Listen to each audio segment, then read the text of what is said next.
Looking at what kind of makeup, somebody should wear, I definitely take the individual and their coloring and their whole look into helping me give direction on what kind of makeup they should be wearing.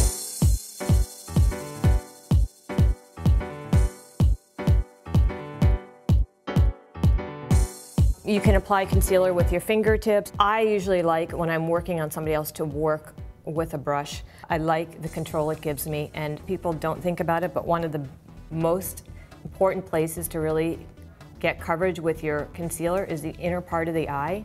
So this brush easily lets you get right in there.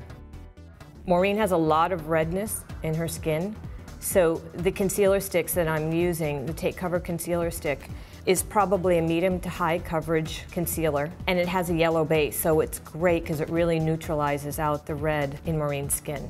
And the other tip to think about is you don't want to go overly light with your concealer. I think so often people think, go super light with concealer, and if anything, it can actually make the problem worse instead of better. It's neutralizing out the red, it's not overly light, and then I'm gonna come in and my foundation will go over everything. I initially like putting this on with my fingertips. The whole key with foundation is not how you apply it, that's up to you. The real key is making sure you have the right color. Also, the key here is if the color is right, you don't need foundation everywhere. I'm gonna go heavier across the cheek area because she has a little bit of rosacea and some redness. And you go right over the concealer with the foundation, so the key is you got to bring the whole face to one tone. She has a little bit of discoloration in the neck here, so I'm going to take a little bit of foundation and ever so lightly just blend it into the neckline. And I can't, reiterate enough, is control your application. Don't be afraid to build and go in heavier in areas where you want more coverage, and then stay lighter and sheer in areas that you don't need as much. So the next thing that I'm gonna actually go to is Maureen's brows. And you can see I'm almost trying to do little mini strokes because you want the brows to look as natural as possible. You don't ever wanna have a drawn on looking eyebrow. And the key that's great is to know that a brow pencil is a cream, so it's gonna move. I would have to say that probably 80% of the time, this pencil called Taupe is a color that works on majority of most women. I have actually two shades. I have Taupe and I have Haze, which is a little bit darker. And literally of those two pencils, you can really cover the gamut of majority of women's brows. So after I've done my brows and I have them shaped where I want them, I just will apply a little bit of just the clear brow gel. And that just helps keep everything right where I want it.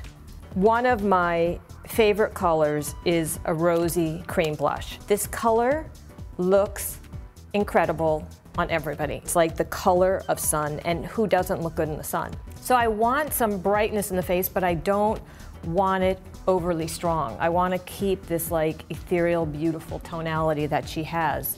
And the key again is making sure you're not seeing where you're beginning or where you're ending. That I kind of look into the apple cheek and then take it back into the hairline, almost kind of onto, right along the cheekbone and up. Before I do eyes, I'm gonna take just a hair, just a wee little bit of powder and place it underneath the eyes. And I'm using just a little bit of a matte powder, and I'm using my small multi-purpose powder brush, and I'm using just a minimal amount. And this is just so if there's any fallout of product as I'm applying, it gets caught into the powder. I want to give a little bit more definition at the lash line. I'm using the flat top eyeliner brush, dabbing into a little bit of the cocoa, and then I'm going right in at the lash line.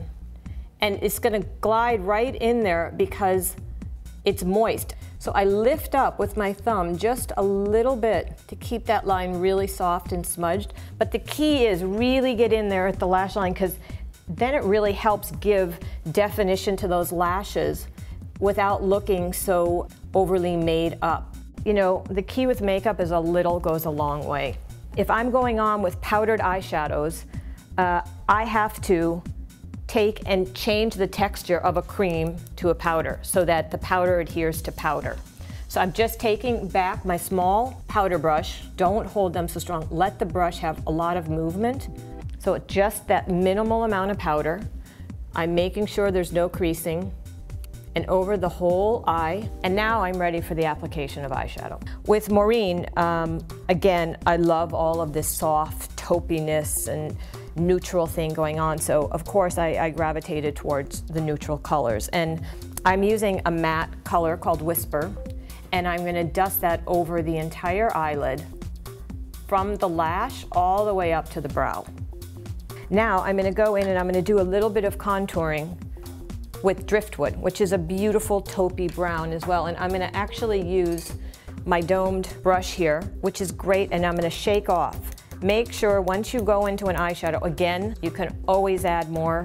Go super, super slow. So I'm gonna go right into the crease area with this little bit of taupiness, and I'm gonna circle it back down into the outer corner. And you can see I don't want it to be overly dark. Again, you know, a little bit of makeup has a lot of impact. So don't think that, you know, everything has to be dark. And to me, there's nothing more spectacular than looking at a beautiful, refined, chic, not overdone looking face. So I'm now using brand new that just came out for fall. It's a mini little eyeliner palette, and it's very intense, strong, pigmented color. I'm gonna go on with the brown, and again, little bits on the brush, and I'm using the small smudge brush. And I'm gonna lift up again just a little bit, and I'm gonna go right in at that lash line, right over that gel liner. I think, you know, so often women will do all their concealer, then their foundation, and then they'll go on with their eyeliner, and it becomes quite dark again back underneath because of all the fallout of the shadows. And I'm always lifting up just a little bit, you know, so I can really make sure that I'm getting in there at that lash line. Sometimes I even give just the slightest little cheat out the outer corner just to give a little lift. So again, mascara, I'm actually using the black brown. I've curled the lashes, and I'm gonna apply a few coats. I'm using my natural lip color. Take your finger and just slightly go over the whole line of a mouth. Feels like kind of old world when it used to be an overly strong, defined mouth. Now I feel like the trend is definitely to be softer and, you know, to look pretty but not have it overly defined. And on top of that, I'm putting a little bit of Nectar lip color on. This is more on the sheer side, but again, a beautiful fresh color that isn't about a season, it's just about looking good. So I like always controlling the application by using a lip brush and literally going right over the whole lip pencil that I just applied. Now I'm going back to my small multi-purpose brush, just touching into the powder, and I'm just touching into the T-zone and onto the forehead just a little bit, onto the chin. But see, what's so great is because I'm using such a small little brush, I can really control the placement and the application. That's it.